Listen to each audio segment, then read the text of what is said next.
This is a treat for me. I have known Jones Hook since the mid-1990s when both of us were down in southwest Georgia doing community economic development. He was in Albany.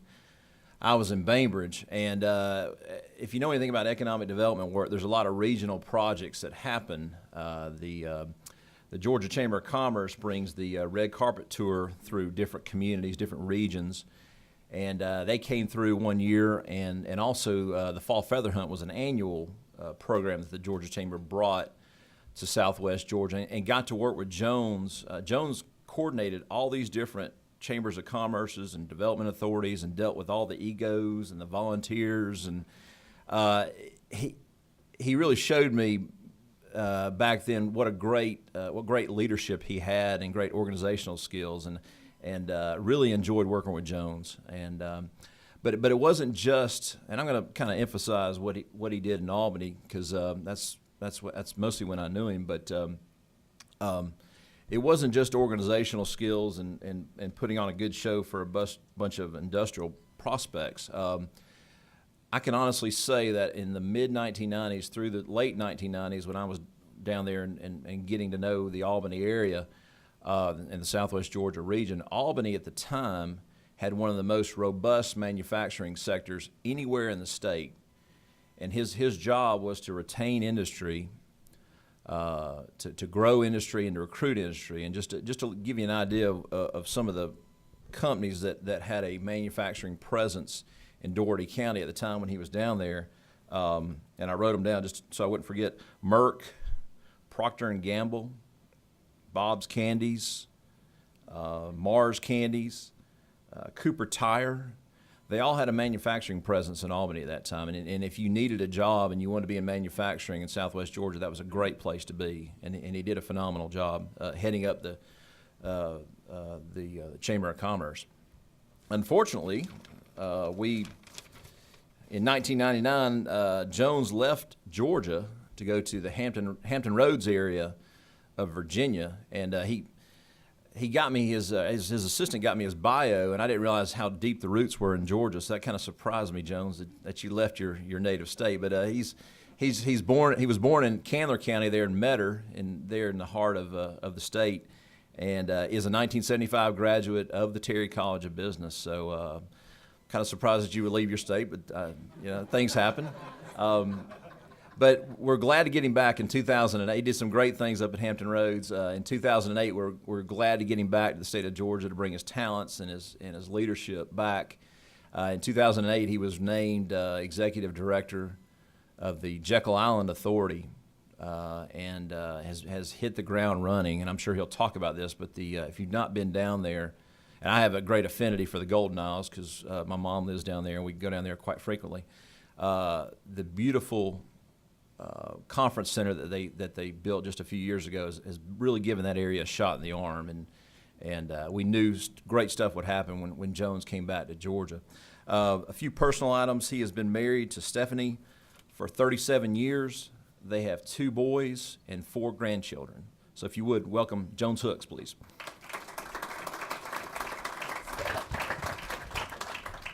Wow, I think I'll sit down now. I've just been given credit for Merck and Miller and all those companies in Albany. So that's much appreciated there, Todd. Much appreciated. This morning, it is a great pleasure for me to be with you. But before we actually get started, I want to introduce to you 2 Georgia Tech grads. Okay, both of them have something to do with the Jekyll Island Authority. First of all, Richard Royal is here this morning. Richard, stand up, please, sir. Richard Royal is the chairman of the Jekyll Island Authority, appointed by the governor. He is president of Royal Consulting. He has owned several businesses. He's from Camilla, Georgia, and southwest Georgia.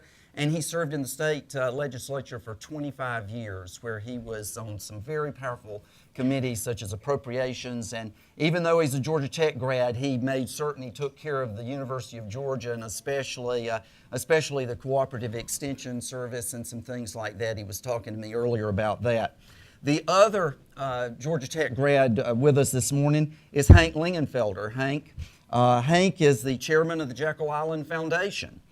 He is also the Executive Vice President of Distribution Operations for AGL Resources right here in Atlanta. And so I don't know the issue there as far as are we only accepting Georgia Tech grads as the leaders of the authority, but I tell you, these are great guys, and their work is all volunteer, and they do a great job for you and all of us as far as Jekyll Island is concerned. This morning I want to talk to you about Jekyll Island, and the first thing I suppose that we have to do is figure out where in the world is Jekyll Island. Because a lot of you are Yankees, and I've talked to you already this morning, and actually you may not know that Georgia has a coast, okay? And it's a great coast, and we're located about halfway between Savannah, Georgia, and Jacksonville, Florida, 5 to 5.5 hours from the metro Atlanta area driving time, okay? And you may have heard of Sea Island and St. Simons and Jekyll. Those are the three main coastal barrier islands, and then Cumberland Island National Seashore. So there's your geography for this morning, okay? Now we're going to talk a little bit about some white guys with really impressive facial hair, okay? And these guys were responsible for bringing recognition to Jekyll Island. It was their playground, okay? Now, when they visited, they brought a lot of folks with them, you can imagine. But anybody who was anybody back in 1887 wanted to be a member of the Jekyll Island Club. And in addition to some of these folks, there were also the Carnegies and the McCormicks and the Cranes and the Rockefellers. So the names just go on and on. But facial hair was really important, I think. But these folks they led in leadership, whether they founded some of the largest companies in the country or whether they were founding very important institutions as far as department stores and customer service, whether they were looking at how to merge companies and create some additional wealth. I will tell you that J.P. Morgan did find time to play tennis on Jekyll Island, and we'll talk about that in a minute. And then Pulitzer, he actually died on his way back to Jekyll Island, his beloved Jekyll Island. And his cottage there today is one of the cottages that has been restored for the public to enjoy and to see. But I suppose my most favorite facial hair picture is this one. So, ladies, I will tell you this, the Jekyll Island Club did admit women way back when. It was probably one of the first organizations in the country like that to admit women, and not just as associate members, as full members of the Jekyll Island Club. The demise of the club, though, really came about whenever the war happened. And because any time the club members gathered on Jekyll Island, it was estimated about 1/6 of the world's wealth was in one place. And so consequently, during the war, the government said, we don't want you guys all down there at the same time. And so that really was the demise of the Jekyll Island Club. And so not long after that, the state of Georgia decided that this would be a great opportunity for the state to actually own an island for the citizens of Georgia. Now, I can tell you this was not without controversy, okay? You can imagine whenever you had Talmadge and you had Thompson running for governor that there were going to be some issues and some controversy as far as whether Jekyll Island was sinking. That was one of the famous quotes that Herman Talmadge said in one of the speeches about Jekyll Island. So anyway, a lot of controversy, and unfortunately that controversy can continue anytime that you have an island that is involved in the political arena. However, the state decided in the 50s that it was best probably to set up an organization, the Jekyll Island Authority, to actually run the island for the people of Georgia. Now, interestingly enough, Jekyll Island is a state park, but it is not part of the State Park Service and system. And so consequently, Bottom line, what that means is Jekyll Island has to be financially self-sufficient. It does not receive operational funds from the state of Georgia.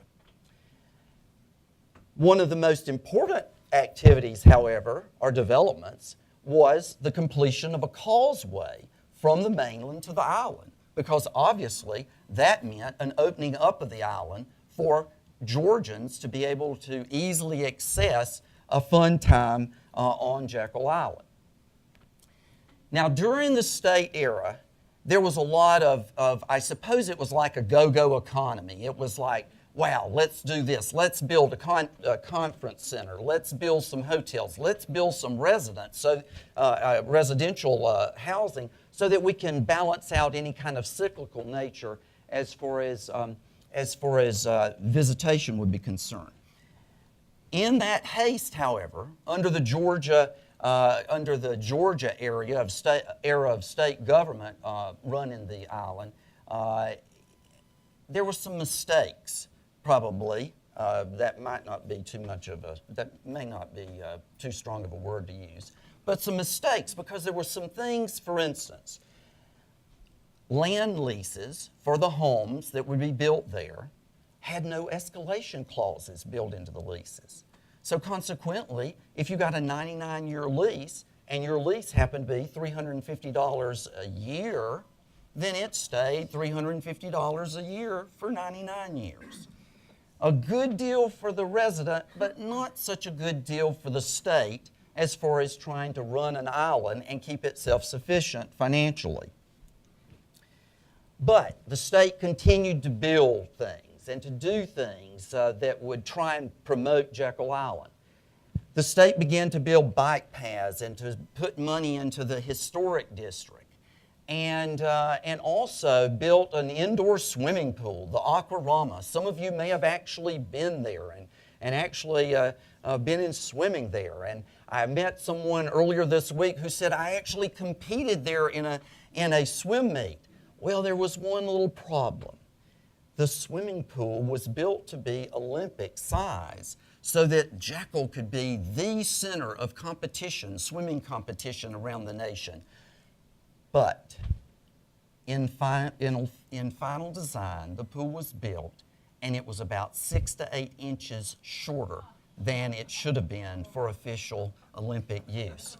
Consequently, that too was a demise of the state's involvement in building these facilities and trying to build up Jekyll Island. Now, there were some things happening, some really impressive things, like the historic district being built, and also the reopening of the clubhouse as the Jekyll Island Club Hotel. And I'm proud to say that particular facility just celebrated its 25th anniversary last year of being reopened, and it's a beautiful facility, and I encourage you to come and visit. In 1990, there were more visitors on Jekyll Island, about 2.1 million, than there had been in any other period up until then. Unfortunately, over the years, as facilities began to have these problems that I mentioned, and as competition began to be stronger in areas near the Georgia coast, such as Amelia Island and Hilton Head had really come on strong, then unfortunately the facilities on Jekyll began to suffer, and so did visitation levels. And so from a high of 2.1 million annual visitors, the trend line was downward. And the trends by 2006, the trends, we had lost about 800,000 visitors a year. And so something had to be done. And that's when the state decided, we really need to revigorate the Jekyll Island Authority. We need to come on strong and make some changes. That key word, change, however, has some issues associated with it. And, if you had a lease for 99 years and $350, you probably wouldn't want much change either.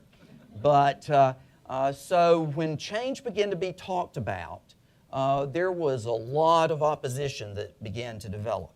Now, I will not stand here today and tell you, and this was before I got on Jekyll Island, and it was before either of these two gentlemen were associated with Jekyll Island, but some of the plans that were talked about were probably too aggressive for Jekyll Island.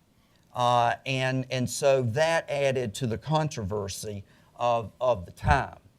But the state, in its wisdom, and I am very serious here, decided there were some changes that did need to be made.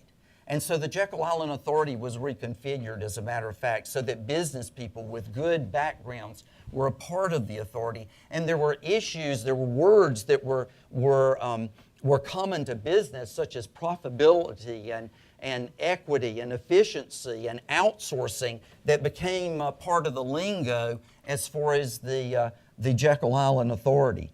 And leases were suddenly, not suddenly, over a 2-year period, they were revamped so that they were now indexed. And they were also now, configured according to the land values, assessed values, some real pretty common ideas, but yet those things had not occurred. So these changes became very important. And then finally, after about 4 years of planning and design, revitalization actually began. The old Holiday Inn on Jekyll Island is there no longer. And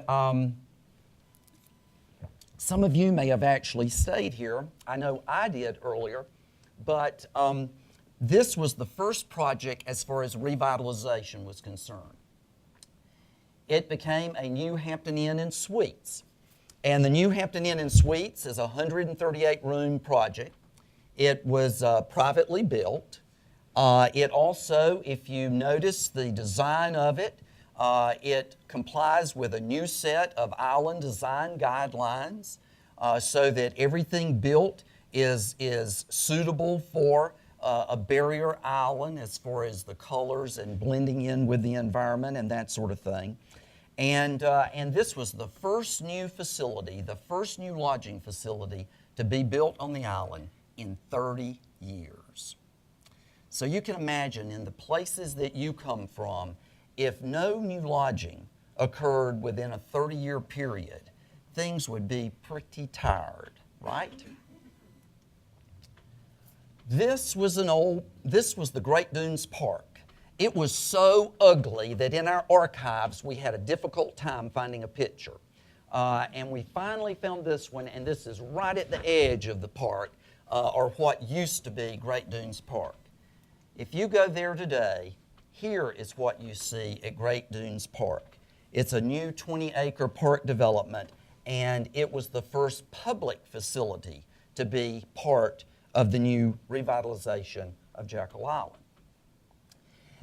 Talking about operating inefficiently and a government model versus a free enterprise model, this is the old gas station on Jekyll Island. When I got there, we were losing $40,000 a year and enjoying it. And actually, our gas prices, and that was 5 years ago, our gas prices were already at over $4 a gallon because we were a one-station operation. We couldn't buy gas wholesale for what they were selling it for retail at the interstate. The only people that bought gas on Jekyll Island were people who had empty tanks, and they would buy only a couple of dollars worth in order to get to the mainland to buy gas. I'm guilty of that. And so the decision was made, and the recommendation, and the board accepted that we should close this, we should bid it out, we should let somebody run a gas station that knows how to run a gas station. So we did that. We bid it out, and a good Georgia chain, actually Flash Foods, they're found mainly in South Georgia. They were the successful bidder, and here again, notice the design. Complies 100% with our design guidelines. Very important. And of course, that doesn't just happen easily. I mean, when we first started talking with them, there were to be 6 different bays. And I said, whoa, wait a minute, we're not on the interstate. People aren't going to be pulling in here at 75 miles an hour and jumping back into their cars. And they go, but that's our model. And I said, but not on Jekyll Island, And so they began to really get into this, and they began to be accepting of where we were trying to go. And I remember the president of the company said to me, what if somebody's trying to buy gas and they have to wait? And I said, so? They're on Jekyll Island. They've got plenty of time. So no problem with that, none whatsoever. But this is a $2.5 million private investment project. It's good for the company and it's good for Jekyll Island. We're no longer losing $40,000 a year, but instead we're reaping some of the benefits of that particular project. J.P. Morgan. This was J.P. Morgan's tennis court. Now, when you start looking at that and trying to think, how can we make that profitable? One indoor tennis court, that's pretty difficult to do unless you're J.P. Morgan and you're just going to open it and throw money at it. So this particular tennis court had been open for public play, but for the past 10 years had been closed in a state of disrepair.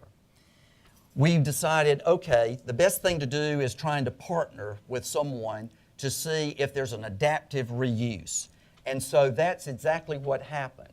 An adaptive reuse was approved by the Georgia Historical Division of EPD, and this is now the Morgan Center, which is a conference center in the historic district, and it is associated now with a club hotel for banquet space. What a transformation. But of course, the story of the old center is still told within the building. And so many of the original walls, everything was taken down but yet put back. And so that has been part of our effort. This was a $3.7 million public-private investment with over $2.5 million coming from the private sector. And so another example of free enterprise cooperation occurring on Jekyll Island. And Todd mentioned, and someone else has already mentioned to me this morning, the old convention center. This was our old convention center. It was really tired. Now, some people had graduated and had their senior proms there, and they really didn't want this thing to come down, okay? But, change is difficult. And the facility did come down, and it was the old 78,000 square foot convention center. It was demolished in November of 2010. It was actually ground up. The metal was extruded, and the aggregate was then used for the base and foundation of the new convention center. The new convention center is a 128,000 square foot facility. It opened in May of last year, and it has been a tremendous success. And we are no longer in the food service business. We have outsourced that so that we have someone who is running that facility who knows how to run a convention center. And that makes a world of difference. We are ahead of schedule, I'm pleased to say, as far as our conventions being booked there. And we look forward to celebrating a year's anniversary actually next month. And the report that the board received just this week from the convention center was next month there are only 3 days when that facility is not booked. And so we said, what's wrong with you? Get those other 3 days booked. This is a bad slide, but just take my word for it. This was the old entrance to the island. And you'll notice the overhead signage and that sort of thing. And it was just not very inviting. It looked like you were just kind of coming into a place that you didn't know whether you wanted to be there or not. And this is the new entrance to the island. We do charge a $6 entrance fee, which is one of the best deals anywhere in the state, I think. because you can come on the island for $6 and enjoy all of the amenities. And I will say that while that's our toll area, that it is nothing like the traffic I sit in on 400 on Tuesday afternoon. And so sometimes people do have to wait for more than one car, but not very often. But it's amazing the difference as far as the arrival sequence. Now, while we've been working on facilities, we're also working on just changing the way we do things. Some of you are in retail and are in marketing and merchandising. Well, we have now hired a merchandising manager on Jekyll Island, and it's making the world of difference. At our board meeting on Monday, Mr. Royal received a report of how many records we have broken in the past year from our retail sales. And it's because we not only are renovating our retail areas. This was the old old welcome center, and now the new guest information center, but also changing the merchandise so that we're not selling like state merchandise, but instead something that people really want to buy and proudly wear, a shirt that has a neat logo from Jekyll Island. Now, as we do these things, balance is very important. It's critical on Jekyll Island. I was talking to Laura earlier, and she's been to the Golden Isles and Jekyll Island many times, and that balance of nature and development is very important. I hope you're picking up on the fact that we're trying to show through the design guidelines that we're going to do things right. And while we're doing these things, we realize it's important for people to get out in nature and experience it and enjoy it. So the board and the foundation are building wildlife viewing platforms. And these are being so well received by our birding communities. And it's just bringing that natural experience closer to folks who are on Jekyll Island. 65% of the island by state law is to remain undeveloped. And so you realize that on Jekyll Island, our greatest asset is nature. We are looking at some pretty nifty things. For instance, the Georgia Sea Turtle Center is a rehab hospital for turtles that is run by the Jekyll Island Authority, and it was built by the foundation on Jekyll Island. And, we have full-time veterinarians, we have full-time biologists, and partnerships with the Georgia Aquarium, the New England Aquarium. And when you read about these turtles who get stranded in cold waters, more than likely, several of them each year will be shipped to the Georgia Sea Turtle Center on Jekyll Island for rehab. Special programs, though, and just opportunities for people to get out and enjoy and really realize what is available to them as far as the Georgia coast and the barrier islands of Georgia. Very, very important that our educational programs, our preservation programs, and also our education, preservation, and conservation. Thank you. The three-legged stool of our foundation.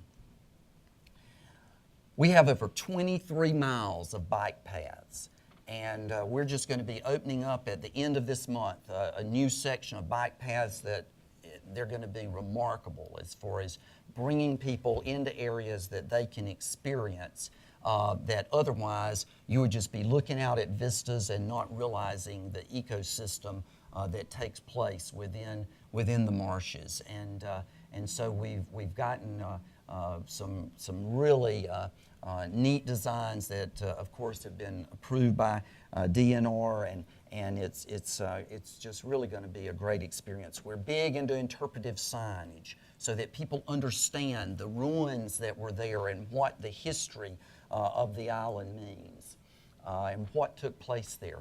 The historic district is actually the largest historic district in the country south of Williamsburg. We have some beautiful facilities, the cottages that have been restored, the club hotel that I've mentioned, the Faith Chapel, the museum center, the historic wharf.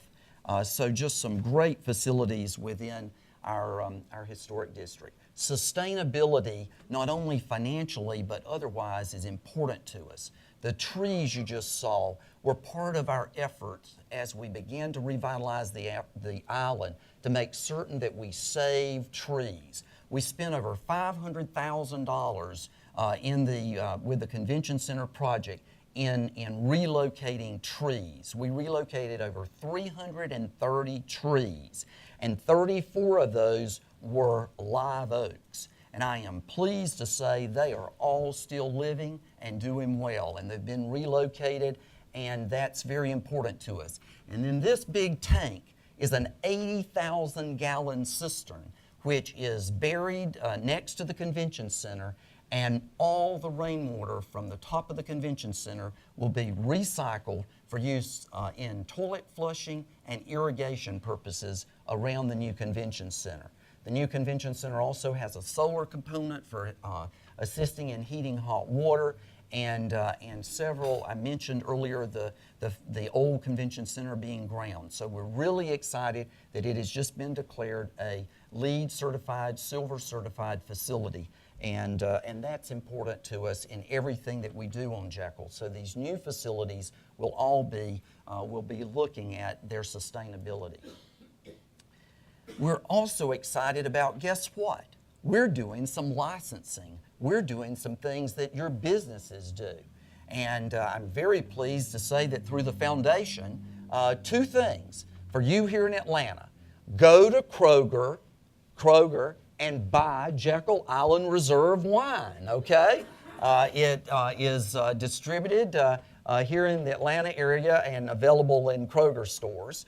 And I'm proud to say it's a selection of wines, red and white. And so I think we'll have, whether you're into a Chardonnay or a Pinot Noir or a Merlot, we've got you covered. And so do check us out there. A portion of the sales all comes back to the special programs that we discussed of the foundation.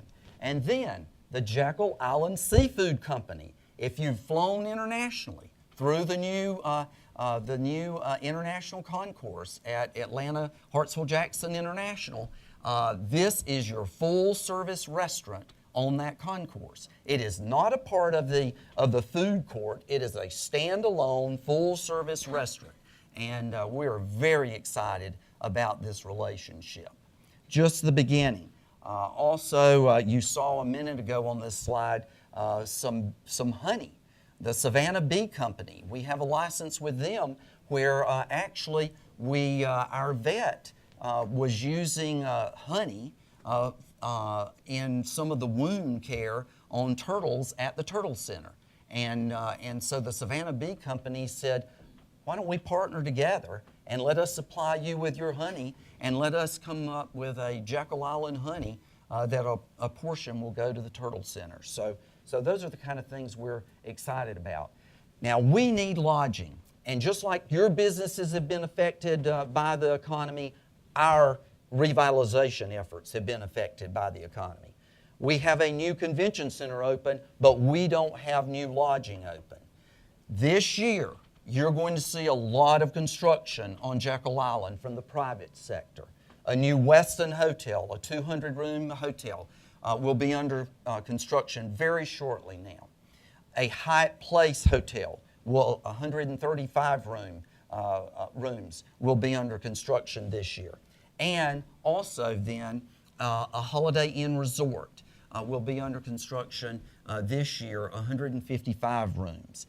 And here again, all of these will be looking at our design guidelines, making certain that that balance that's important to us is retained. We're looking at over $82 million in private investment on Jekyll Island with these projects that I've just mentioned to you, and about $52 million of public sector investment. We also this year will have a new retail area under construction. And this will be about 42,000 of additional retail space for the enjoyment of our guests and residents alike. And then just recently, within the last couple of weeks, a new youth conference center is to be constructed on Jekyll Island. This will replace the old, very tired 4-H center on the south end of the island. We run, 4-H runs about 14,000 young people through the facilities on Jekyll Island a year, teaching environmental education programs. And so this is a very important component of what we're doing as we revitalize the entire island. Just like your companies, it is important to us to have the right people, the right number of people, and those people to be in the right positions so that they're happy, they do a good job for our guests who are our customers and our residents. And I'm very proud to say that we have really emphasized this since I've been on Jekyll Island, making changes to make certain that we can deliver the product that when you come to visit with us, you'll feel really good about having been on Jekyll Island. Now, with all of this said, I need to just convince you that you need to make the trek down to the Georgia coast, to Jekyll Island. So, just sit back for a couple of minutes and experience why you need to come to Jekyll Island.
Our festivals, our 12 miles of dune beaches, our 63 holes of golf, our tennis center, our mini golf center, our 23 miles of bike paths, our nature trails, our historic district. What more can you ask for? Come and visit us on Jekyll Island.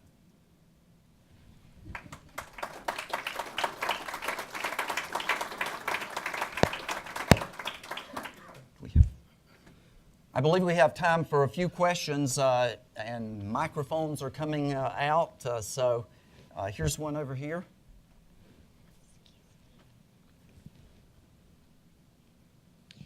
Good morning. Has the Valdosta State University Summer Theater returned to Jekyll?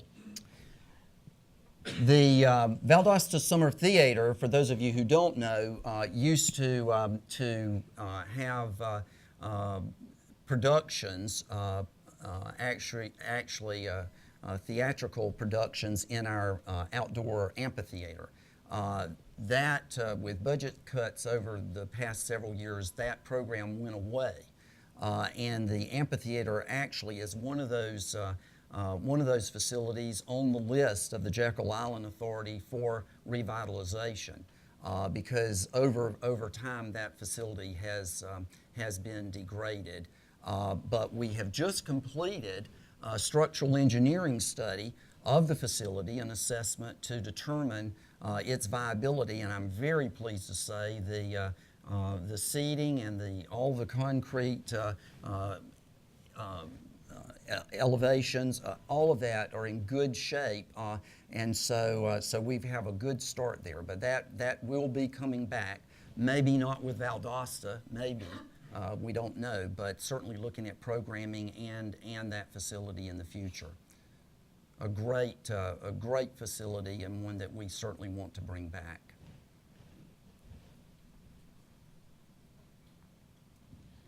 Thank you very much for a very interesting talk.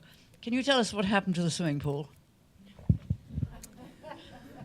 Yes, the swimming pool was actually filled in. Over time, over time, the visitation levels just did not materialize, and especially after the opportunity for competitions went away. And so over time, when the state was operating everything basically as a state department, the swimming pool became in a state of disrepair, and as the costs were going up, the decision was made to fill it in. And actually, when we started to build the new convention center, even though the pool had been filled in for several years, long before I got there, that issue actually came up because there had been some federal grants involved in when that pool was originally built, and we had to go back and do a mitigation of what had happened and what the decisions were. And actually, the water park that is on the island today is part of that mitigation, because there's a wonderful water park on the island, and so it's a swimming facility that basically was an alternative solution for the Aquarama. Mr. Hook, I had a question over here.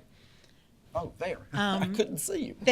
Thank you for your presentation. One question I had, I often visit the East Coast, actually annually.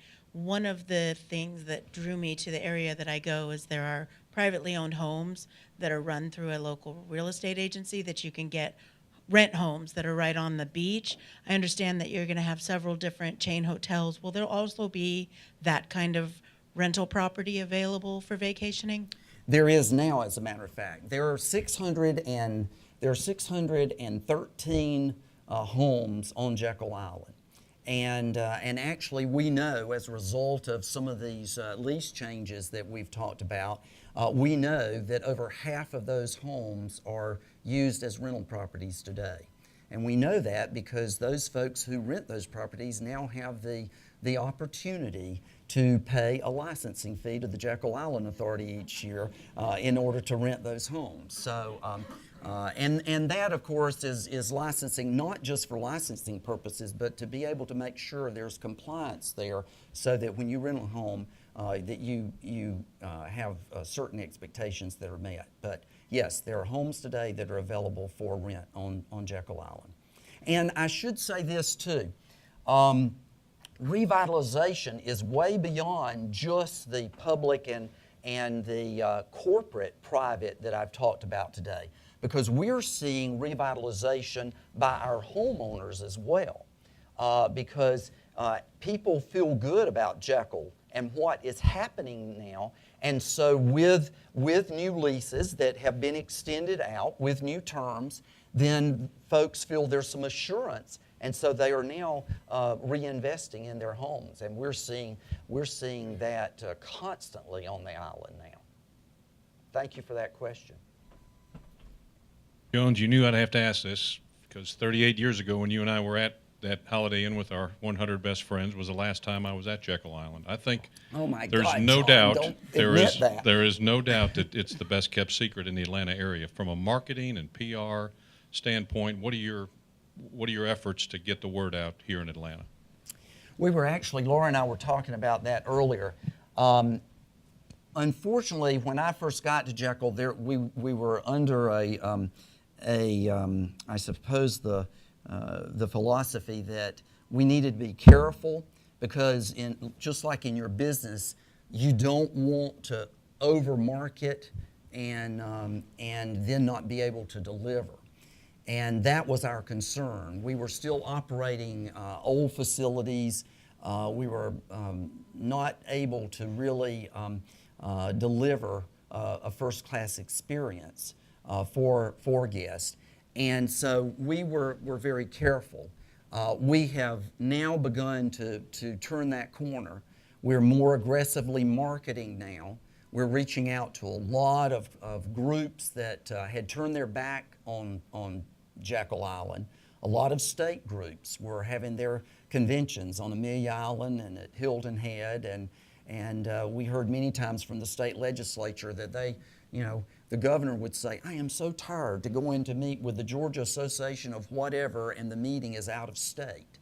So obviously that's not a good thing for the state of Georgia. And so we're seeing now, we're seeing opportunity, and we are spending more marketing dollars. Unfortunately, I don't have as many dollars to spend until I have those rooms created. Because what we did, the Jekyll Island Authority went in, and I mentioned the old Holiday Inn had been torn down.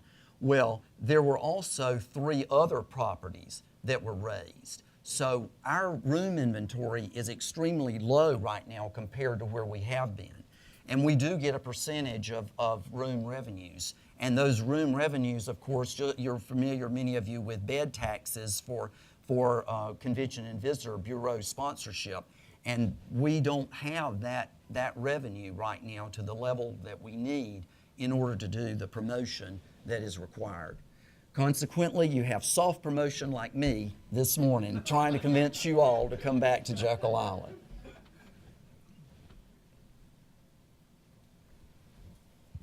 And I'm not, but if I'm a developer and I want to build a hotel or a retail facility or whatever, what process do I need to go through to begin that development? Immediately after this meeting, see me. I have a card that I'll be glad to give you.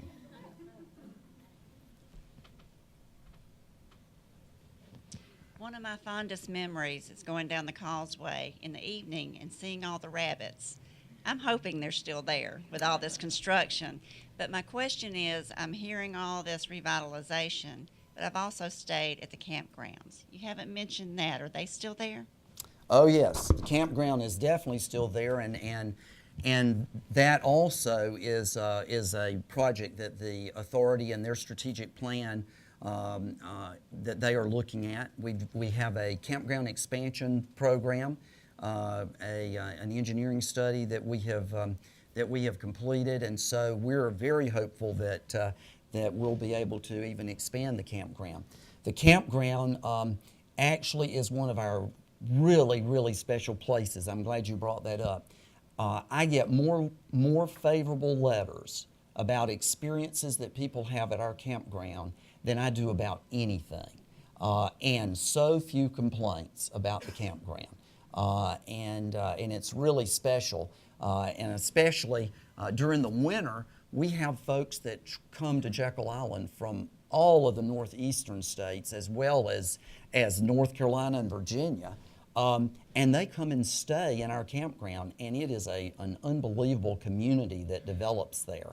And they all have their little signposts, the campground does, that they put out identifying which state they're from, and so yes, it's a great facility with a really significant future, and the rabbits are still there.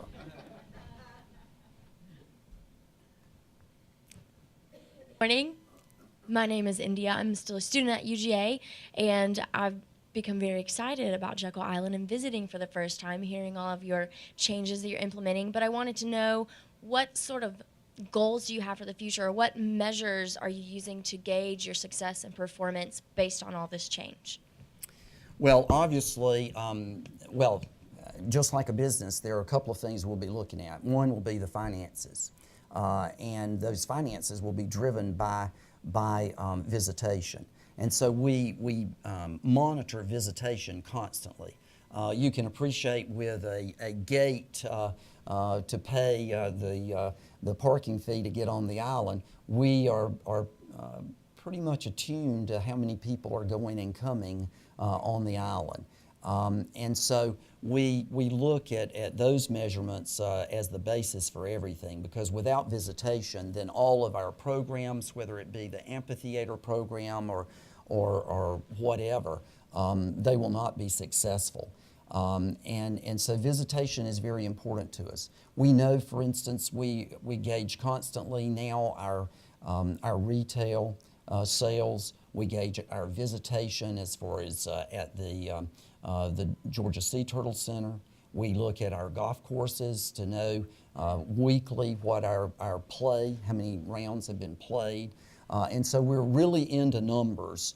And I can very proudly say that the Jekyll Island Authority Board, that they are very much attuned now to looking at those numbers and being certain that we're not just doing something for the sake of doing it. And that was the case years ago. Like, for instance, I mentioned the gas station. It didn't matter that we were losing money like crazy. It was just, hey, somebody needs to have a gas station on the island. Well, that's true. You do need gasoline on the island, but there's a better way to do it, and that's what we're looking at. So we're measuring everything. And of course, just like you're in school and learning, we measure also employee performance. And we look at the number of employees we have and what we're doing and whether or not we're efficient at what we're doing. And because we have become leaner. We've certainly not become meaner. We've become nicer, and so that's what we're about, because we don't want people that have just been there forever and are saying we've always done it this way and are grumpy as they do it. Instead, we want people that are well trained and excited to be in their position and are really delivering a great experience. Thank you.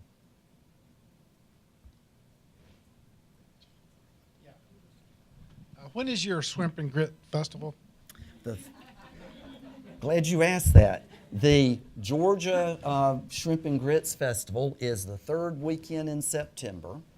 And here again, we believe in partnerships, and we believe in making certain that Georgians are benefiting from what we do on Jekyll Island.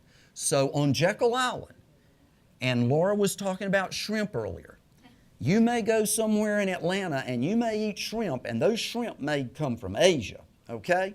But on Jekyll Island, you're only going to eat wild Georgia shrimp caught in the waters off of Jekyll Island. We require that among our restaurants on Jekyll, and that's important to us. And we think that those partnerships are important for Georgians. And as a matter of fact, a little tidbit there, and that is the restaurant at the Atlanta airport. We were able to connect the owners of that restaurant with the Wild Georgia Shrimp Association, and they are also serving wild Georgia shrimp, and they are receiving it directly to the airport rather than going through distribution networks, and it's a better deal for the restaurant and it's a better deal for the shrimpers. And so those are the kind of things that we think are part of sustainability. I got one more question. Okay. Georgia is in bid now for a space launch off the coast of Georgia. Is Jekyll Island Authority for or against the space launch? To my knowledge, Mr. Royal, we have not taken up a position on that. I would just unofficially say that if, in fact, that facility were to come about, that would be in Camden County, I believe, south of us, then probably Jekyll Island would be a great place to watch lunches from. Unofficial position there. Apologies if you mentioned this and I missed it, but is the authority profitable? And if so, is it going to be used as a model for other state operations? And if it's not, when do you expect to achieve profitability? The authority, we don't try and be profitable. We try and break even, okay? Because we try and make certain that, and that's a little different than your company probably, but we try and make sure that any funds are reinvested in facilities and programs on Jekyll Island. We, the board, I mentioned being financially self-sufficient and sustainable. The board, we have to operate with a balanced budget each year. So we are balanced. And certainly that means that we're operating in some lean times right now without these additional hotels being on the island. We had, for instance, when you talk about these numbers, at the height of the visitation, 2.1 million visitors, we had about 1,550 rooms available on the island. Right now today, we have less than 900 rooms available. So that shows you the magnitude of the difference there. But we are solvent, and we actually should end the fiscal year with a little money in the bank in order to reinvest in some capital facilities. Not where we want to be, but we are balanced. And importantly, here again, we have to operate each of our activities as an enterprise fund. For instance, if it's the water park, or if it's the golf course, or if it's whatever it is, because there's no one that's going to bail us out. We can't just turn back to the state and say, oh, we made a mistake. We need some more operational monies. That's just not the way it works. Thank you for that question. That's a good point too. What we get from the state is we get bond opportunities, and usually those bonds can either be revenue bonds or general obligation bonds. And in many cases, the state will have us pay back bonds, like the old convention center. Even though it's no longer there, I still have 2 more payments on that baby. I'll be glad when that one's gone. But anyway, but then there are other times whenever the state has a budget year when they are looking at facilities, and they say this is for not only Jekyll Island, this is for the good of the people of Georgia, and so the state will cover the cost of those bonds. That's a case with, for instance, some of the historic district, earlier on, some of the historic district improvements. So is the state looking at your operation as a model for other similar? I can say this, the state is looking at us. As a matter of fact, Mr. Royal and I have a meeting in the governor's office this afternoon, so they're always looking at us. Any other questions? If not, we may have gone a little too long, but it's been a pleasure for me to be with you this morning. Thanks so much. Come see us on Jekyll Island.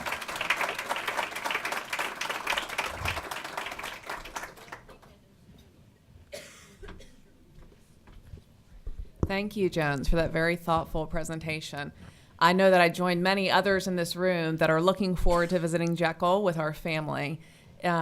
This is such a great thing for our state, and we are very appreciative of your leadership. You've created a room full of ambassadors to go and take all of this wonderful information about Jekyll and share it in our communities with our friends and families, and I encourage everybody to do so. It is a tradition for Terry Third Thursday to recognize our great speakers with a token of appreciation. And we have this sculpture by Miss Loretta Eby that was specially designed for us, and we would like to present it to you in appreciation for you joining us here this morning. Thank you very much. That's beautiful. Thank you. I appreciate that. Thank you.